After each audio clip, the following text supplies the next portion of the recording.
Our fathers brought forth on this continent a new nation, conceived in liberty and dedicated to the proposition that all men are created equal.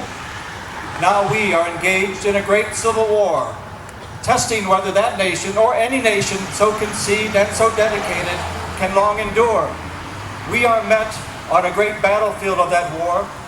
We have come to dedicate a portion of that field as a final resting place for those who here gave their lives that that nation might live. It is altogether fitting and proper that we should do this, but in a larger sense, we cannot dedicate, we cannot consecrate, we cannot hallow this ground. The brave men, living and dead, who struggled here, have consecrated it far above our poor power to add or detract.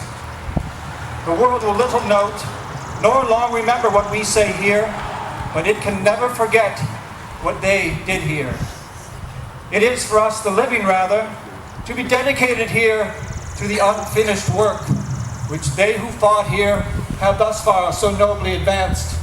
It is rather for us to be here dedicated to the great task remaining before us, that from these honored dead we take increased devotion to that cause for which they gave the last full measure of devotion, that we here highly resolve that these dead shall not have died in vain, that this nation under God shall have a new birth of freedom, and that government of the people, by the people, for the people, shall not perish from the earth.